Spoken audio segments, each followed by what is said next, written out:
Hello children, from this video we are going to start with the preparation of alkenes. Alkenes are unsaturated hydrocarbons with general formula CnH2n. Right? Now these are the methods for preparation of alkenes. The first is from alkyl halides. What are alkyl halides? Also called as haloalkanes. 12th class में haloalkanes and haloarenes organic का एक chapter है और 12th में haloalkanes की chemical properties में भी ये मेथड आता है. तो ये कॉमन टॉपिक है, फर्स्ट वाला कॉमन टॉपिक है. 11th में आप इसे एल्कीन्स की प्रिपरेशन में पढ़ते हैं क्योंकि अल्काइल हैलाइड से एल्कीन बन जाता है, तो ये एल्कीन की प्रिपरेशन में पढ़ते हैं. और 12th क्लास में इसी को हेलोएल्केन्स की केमिकल प्रॉपर्टीज में पढ़ते हैं क्योंकि हेलोएल्केन्स क्या करते हैं, हेलोएल्केन्स मतलब अल्काइल हैलाइड्स भी कहते हैं इनको. ये क्या करते हैं, ये जो है एल्केन्स बनाते हैं, तो वहां ये उनकी केमिकल प्रॉपर्टीज में आ जाता है. तो ये कॉमन टॉपिक है, 11th में भी है एल्कीन्स के अंदर और 12th में है हेलोएल्केन्स में. Second method of preparation will be from vicinal dihalide. Third is from alcohols, कि एल्कोहल से आप कैसे एल्कीन बनाएं, ये भी कॉमन टॉपिक है. 12th में भी ये टॉपिक है कि एल्कोहल्स के डिहाइड्रेशन से आप एल्कीन बना सकते हैं और ये जो डिहाइड्रेशन रिएक्शन है इसका मैकेनिज्म भी 12th क्लास में है. So this is something which is there in 12th class again. Then third method was from alcohol, how can you prepare alkene. Then fourth is by Kolb's electrolysis and the fifth and the last is by controlled hydrogenation of alkynes. So I will cover in this video the first method, that is from alkyl halide or haloalkanes, how you can prepare alkenes, and with this I will cover the syllabus of this topic of 12th class also, which is common. So both the ways, how in 11th class alkenes can be prepared from alkyl halide and how in the 12th class you will study the chemical property of alkyl halide. Although they are two different topics, just the topic is different, but the reaction, the proceedings of the reaction, the rule which we are going to study over it, all the things are same. So let us start. जब हम alkenes की preparation करते हैं haloalkanes से, तो basically वो elimination reactions ही होती हैं. एलिमिनेशन रिएक्शंस को beta elimination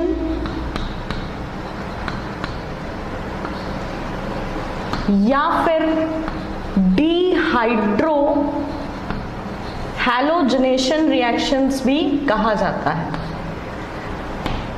now when I explain the reaction, जब मैं आपको रिएक्शन लिखकर बताऊंगी तो मैं ये दोनों ही बातें क्लियर करूंगी कि इसको बीटा एलिमिनेशन क्यों कहते हैं और इसे डिहाइड्रो हैलोजनेशन रिएक्शन भी क्यों कहते हैं.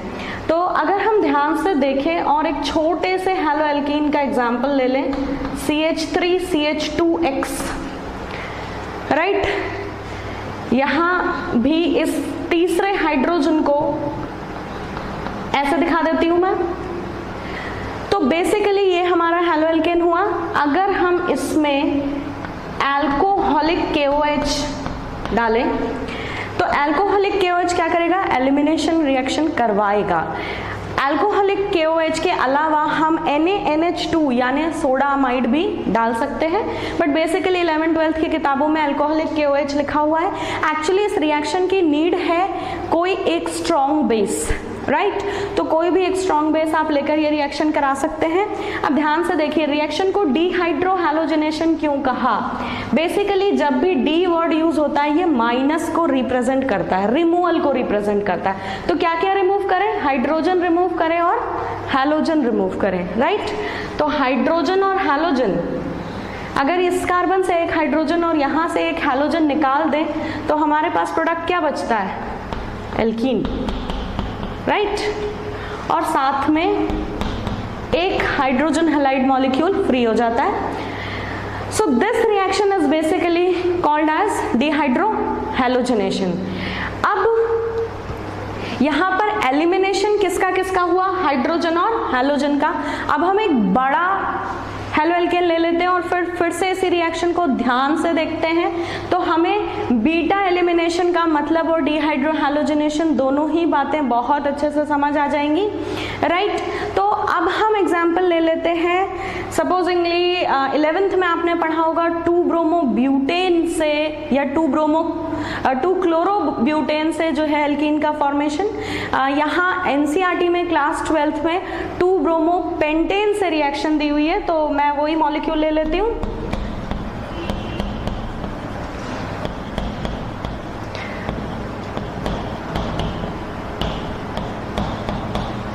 राइट, इस मॉलिक्यूल का नाम क्या होगा? 2 ब्रोमो पेंटेन। सेकेंड कार्बन पे ब्रोमीन ऐड है तो इसे कहेंगे 2 ब्रोमो, और 5 कार्बन है तो पेंटेन। ये एक बड़ा हेलो एल्केन है। अब आप ध्यान से देखिए, अब हमें ये समझना है कि इसे बीटा एलिमिनेशन क्यों कहा। इस मॉलिक्यूल में कुछ चीजें जो आपको ऑलरेडी पता है और मैं प्रीवियस वीडियोस में भी बता चुकी हूँ। जिस कार्बन पे फंक्शनल ग्रुप अटैच होता है उसे हम अल्फा कार्बन कहते हैं, राइट।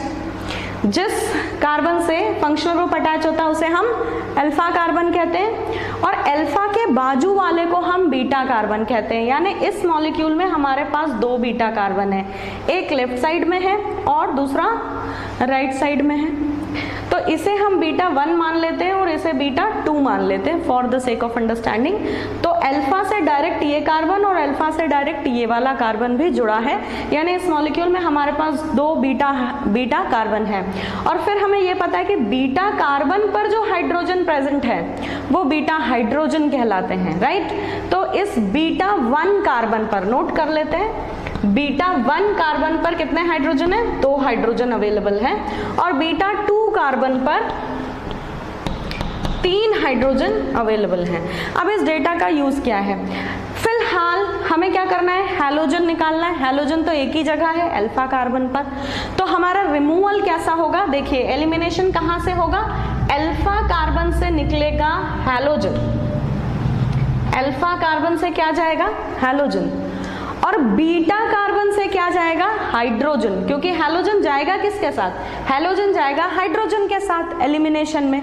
तो जब आपको दिखाई दे रहा है कि अब हमारे पास 2 पॉसिबिलिटी हैं, राइट, एक बार यहां से जा सकता है और एक बार यहां से भी जा सकता है।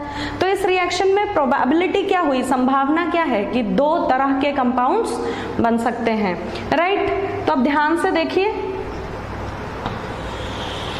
2 तरीके के कंपाउंड्स बन सकते हैं। और बेसिकली बीटा एलिमिनेशन क्यों कहा जा रहा है? क्योंकि बीटा कार्बन से क्या निकल के आएगा आपके पास? हाइड्रोजन। तो एलिमिनेशन की साइट ये रहेगी, हैलोजन निकलेगा अल्फा कार्बन से, यानी अल्फा कार्बन एक ही है कि जिस पर फंक्शनल ग्रुप हो, और बीटा कार्बन से क्या रिमूव होगा? हाइड्रोजन। तो हाइड्रोजन और हैलोजन दोनों ही निकल रहे हैं, इसलिए रिएक्शन को डिहाइड्रोहैलोजिनेशन भी कहा, ठीक है, इसका दूसरा नाम भी हो सकता है। और बीटा एलिमिनेशन क्यों कहा? क्योंकि हैलोजन निकालेगा हाइड्रोजन कहां से? बीटा कार्बन से। और जब ऐसी सिचुएशन हो कि जैसे देखिए यहां पर क्या था, अल्फा कार्बन जिस पर हैलोजन जुड़ा था उस पर एक ही बीटा कार्बन था, तो उसके पास कोई पॉसिबिलिटी नहीं थी, यहीं से हाइड्रोजन निकाल रहा था, तो हमने कोई केस नहीं पढ़ा, कोई कंडीशन नहीं बनती। लेकिन जब अल्फा कार्बन 2 तरफ से बीटा कार्बन से जुड़ा है तो अब संभावना क्या है? अब पॉसिबिलिटी है हैलोजन तो यहीं से जाए मगर हाइड्रोजन यहां से निकल जाए। ध्यान से देखिए कौन सा एल्कीन बनेगा? CH2, एक हाइड्रोजन यहां से चला जाएगा तो बचेगा ये CH। यहाँ डबल बॉन्ड का जनरेशन होगा क्योंकि कार्बन की वैलेंसी अनसेटिस्फाई हो जाएगी, यहाँ से अनसैचुरेटेड हो जाएगा, और CH3, राइट। तो इस मॉलिक्यूल का क्या नाम हो गया? पेंट, क्योंकि 5 कार्बन है, सेकेंड कार्बन पे डबल बॉन्ड है तो पेंट 2 इन, राइट। अब दूसरी तरफ देखिए, जब बीटा सेकेंड, एक पॉसिबिलिटी है यहां से निकालना था, निकाल दिया। अब इस कार्बन से हाइड्रोजन और यहां से हैलोजन निकालिए तो क्या प्रोडक्ट बनेगा? CH3, CH2, CH2, यहां से हैलोजन गया और यहां से हाइड्रोजन, तो यहां पर क्या आ जाएगा? डबल बॉन्ड आ जाएगा, राइट। तो ये प्रोडक्ट बनता है। इसका क्या नाम होगा? इसका नाम होगा पेंट 1 इन। अब हमारे पास जब 2 प्रोडक्ट्स बनकर आते हैं तो सवाल उठता है कि कौन होगा मेजर प्रोडक्ट, राइट। तो ये मेजर प्रोडक्ट डिसाइड करने के लिए 1875 में साइंटिस्ट थे अलेक्जेंडर ज़ेटसेव।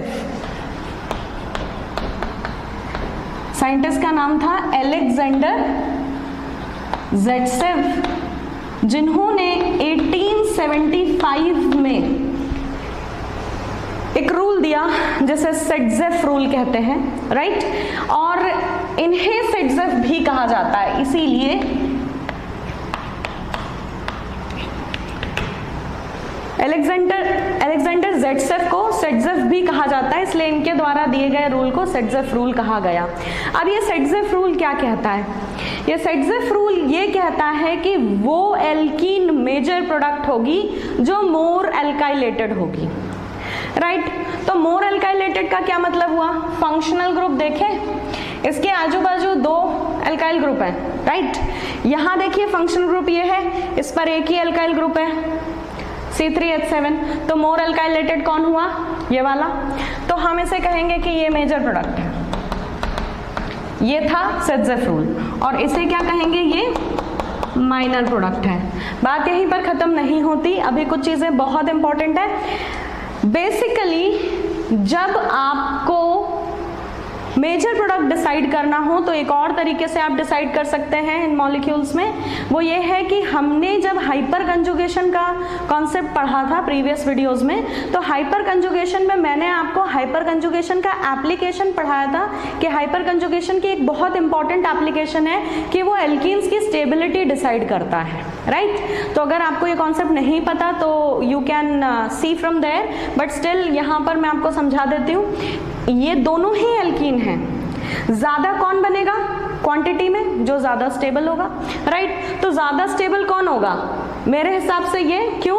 क्योंकि यहां पर क्या कंडीशन है, यहां आप देखिए कितने अल्फा कार्बन है? 2। तो अल्फा हाइड्रोजन के अल्फा कार्बन कैसे देखा? जो फंक्शनल ग्रुप सिस्टम है उसे इनबॉक्स करिए, उससे डायरेक्ट जुड़ा हुआ कार्बन अल्फा कार्बन कहलाता है। फंक्शनल ग्रुप से डायरेक्ट जुड़ा कार्बन क्या कहलाता है? Alpha carbon. तो 2 अल्फा कार्बन है, और 2 अल्फा कार्बन पर हमारे पास 5 अल्फा हाइड्रोजन जुड़े हैं, राइट। यहां पर देखें तो ये हमारा फंक्शनल ग्रुप सिस्टम है, इस पर एक ही अल्फा कार्बन, एक ही कार्बन डायरेक्ट जुड़ा है, तो 1 अल्फा कार्बन और 2 अल्फा हाइड्रोजन है। तो हाइपर कंजुगेशन जब पढ़ा हमने, तब हमने पढ़ा था जितने ज्यादा नंबर ऑफ अल्फा हाइड्रोजन होंगे उतने ज्यादा हाइपर कंजुगेट्स बना पाएगा वो मॉलिक्यूल, और हेंस उतना ज्यादा स्टेबल होगा। तो इस कॉन्सेप्ट से भी समझ सकते हैं, more the number of alpha hydrogen more will be the hyper conjugates, hence more will be the stability of alkene. यही बात कही थी सेटजेफ ने सेटजेफ रूल में। तो according to this Saytzeff rule, this alkene formed is in quantity of 81% and this is in quantity of 19%। इसीलिए हमने कहा ये मेजर प्रोडक्ट है और ये माइनर प्रोडक्ट है। एक और बहुत इंपॉर्टेंट बात आती है कि जो मेजर प्रोडक्ट होता है इसमें सेटजेफ रूल के हिसाब से सेटजेफ प्रोडक्ट भी कहलाता है। तो मेजर प्रोडक्ट क्या कहलाएगा?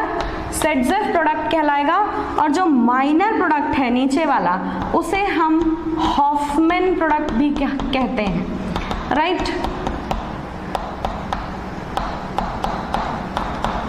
वन मोर थिंग, ये रिएक्शन किसकी प्रेजेंस में होगी? मैंने आपको पहले ही बताया, अल्कोहलिक KOH आपको कहीं भी लिखा दिख जाए या अल्कोहलिक NaOH, बहुत कम लिखा जाता है, मगर अल्कोहलिक KOH या फिर NaNH2 यानी सोडामाइड ये ज्यादा लिखे जाते हैं, बट 99 केसेस में आपको अल्कोहलिक KOH देखने को मिलेगा। आप कभी एक्वस KOH देखकर कंफ्यूज ना हो, क्योंकि एक्वस KOH अगर लिखा गया तो एक्वस KOH न्यूक्लियोफिलिक सब्स्टिट्यूशन कराता है और अल्कोहलिक KOH एलिमिनेशन कराता है। कैसे ध्यान रखेंगे और कंफ्यूज नहीं होंगे? अल्कोहल के बारे में सब जानते हैं, ethyl alcohol, right. Ethyl alcohol is not good for health, ये लोगों को दुनिया से ही एलिमिनेट कर सकता है, इसमें इतनी पावर है। तो बेसिकली KOH को अगर अल्कोहल से मिलाकर रिएक्शन कराएंगे तो एलिमिनेशन ही होगा, राइट। तो I hope you have understood this concept कि इसे बीटा एलिमिनेशन क्यों कहा, क्योंकि बीटा कार्बन से हाइड्रोजन निकाला, और डिहाइड्रो हैलोजिनेशन इसलिए कहा क्योंकि हैलोजन और हाइड्रोजन दोनों निकाले, राइट। तो I hope this concept is clear to everyone. Thank you so much for watching, have a great time.